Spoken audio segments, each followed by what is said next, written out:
The movie opens with an absolutely massive crowd at a concert, thousands of fans chanting the name of their beloved celebrity girl group called Huntress. But hold on to your seats, because this story is about to take us on a wild ride through time and supernatural warfare. The scene suddenly transports us many years into the past, where we discover a terrifying truth. Demons have always hunted our world, stealing human souls and channeling their strength back to their demon king called Guema. But when all hope seemed lost, heroes emerged to defend humanity. These weren't ordinary warriors, they were born with voices that could literally drive back the darkness. These demon hunters were more than just fighters, their music ignited souls and brought people together. Through this incredible connection, the first hunters created an impenetrable shield to protect our world. In every generation, a new trio of hunters is chosen to fulfill this ultimate duty. Their songs create a barrier so powerful that no demon can breach it. Our narrator is Celine, a former hunter who has formed a new hunter group with 3 talented girls in this generation. As their mentor, she guides them in their sacred duties.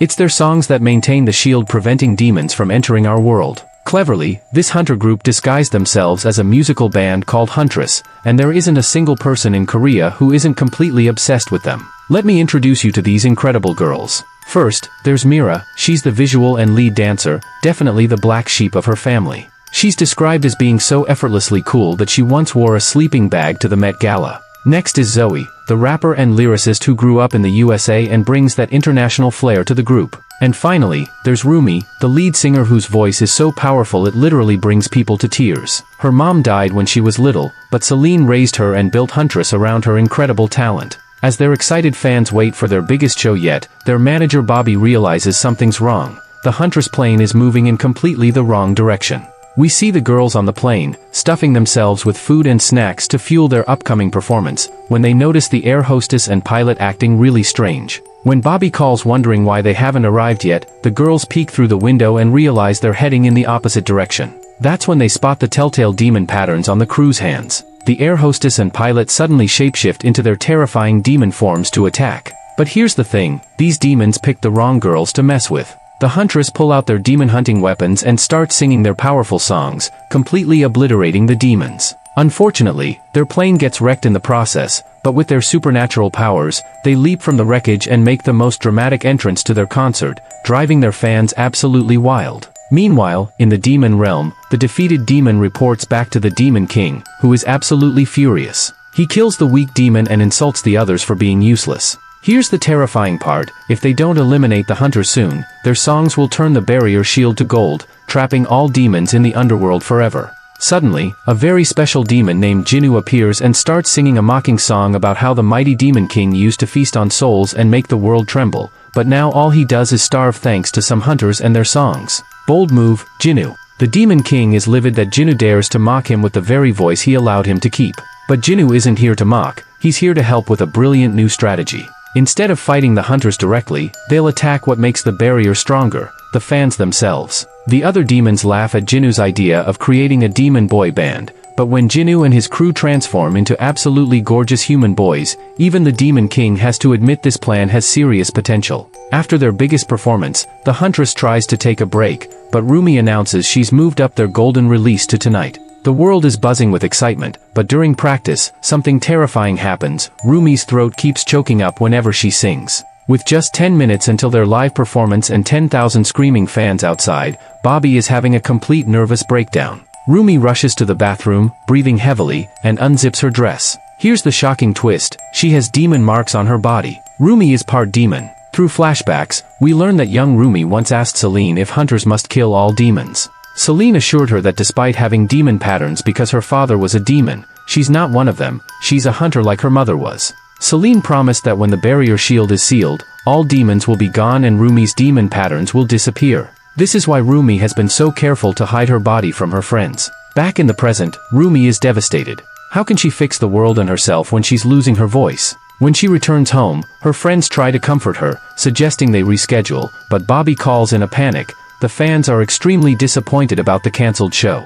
Rumi admits her voice is in serious trouble, and while Mira and Zoe suggest taking a break and skipping the Idol Awards, Rumi refuses. This is their most important show, it's when they strengthen the barrier shield for the entire year. With 2 weeks until the golden performance, they decide to find a way to fix Rumi's voice. Zoe, with her 57 ideas for everything, takes Rumi to a man who makes special tonics that supposedly heal everything from sore throats to relationship problems. After some weird analysis, Dr. Han gives them tonics that will supposedly fix her voice. When they return home, they encounter 5 incredibly handsome guys. The girls are instantly smitten until one of them rudely knocks Rumi to the floor, completely turning them off. They hear commotion at the nearby market square and discover these same guys performing as a boy band called the Saja Boys. Their voices are amazing and they're drawing huge crowds, but the Huntress girls immediately recognize them as demons. As Mira prepares to attack, Rumi stops her. It's too public and innocent people could get hurt. That night, the Huntress put on their demon hunting gear and plan to attack the Saja Boys after their performance. But Jinwoo notices their plan and improvises, calling them on stage as special guests, completely ruining their attack strategy. The boys escape through a men's bathhouse, and when the girls follow, they run straight into a trap with water demons. During the intense fight, Rumi goes after Jinwoo, but her clothes get torn, shocking him when he discovers she's part demon. Rumi can't help her friends because she doesn't want them to see her demon patterns. In an unexpected moment, Jinwoo ties cloth around her arm to cover the marks, allowing her to assist her friends in defeating the demons. The Demon King is proud of Jinwoo for slowly opening the barrier shield, preparing to feed on souls again. The girls are terrified as they watch the barrier getting weaker and weaker. Bobby informs them that the Saja Boys are going massively viral. Rumi believes they can beat the Saja Boys at the Idol Awards. She asks Zoe to write a diss track to expose them and send these disgusting demons back to the depths where they belong. Rumi tries Dr. Han's tonic, only to discover it's just grape juice. While on her balcony, she sees a strange bird wearing a hat, followed by a demon cat. Initially reaching for her sword, she realizes it means no harm, it's delivering a letter from Jinwoo asking to meet.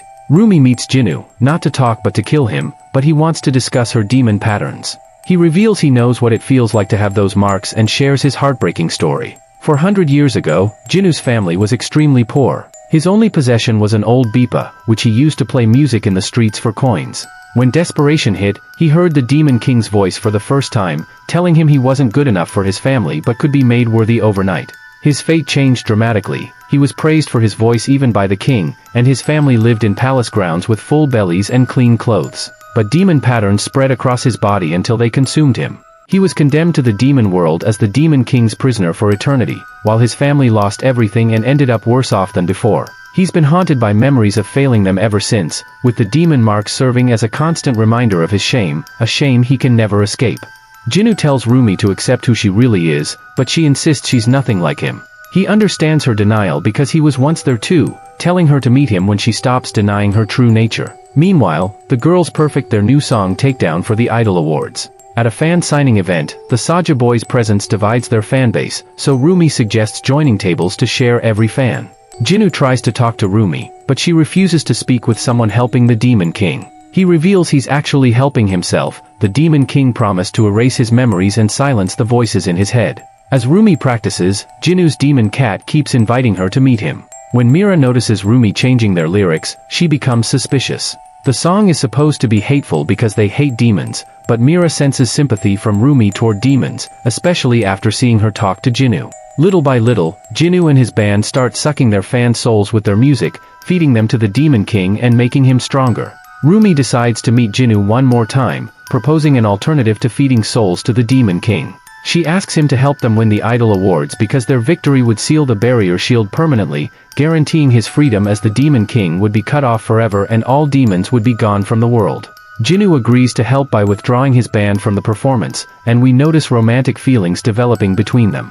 During practice, Rumi tells her friends she doesn't want to sing their harsh anti-demon song. Mira gets angry, noting that Rumi has recently been against everything they stand for, but their argument is interrupted when the barrier shield continues weakening and more demons enter the human world. The day of the Idol Awards arrives, and the girls perform exceptionally well. But just as Rumi does the ending verse, Zoe and Mira notice demons kidnapping Bobby and rush to rescue him. It's a trap. The Bobby is fake, designed to get them off stage. Two demons disguised as Mira and Zoe enter the stage and tear Rumi's clothes, revealing her demon nature to everyone. The real Mira and Zoe see this and are shocked and terrified. Rumi tries to explain everything, but her friends point their weapons at her. They no longer see the Rumi they know, just a demon. Heartbroken, Rumi runs away in tears and finds Jinwoo, only to discover he was the one who exposed her. Everything he told her about himself was a lie, he just needed her to trust him.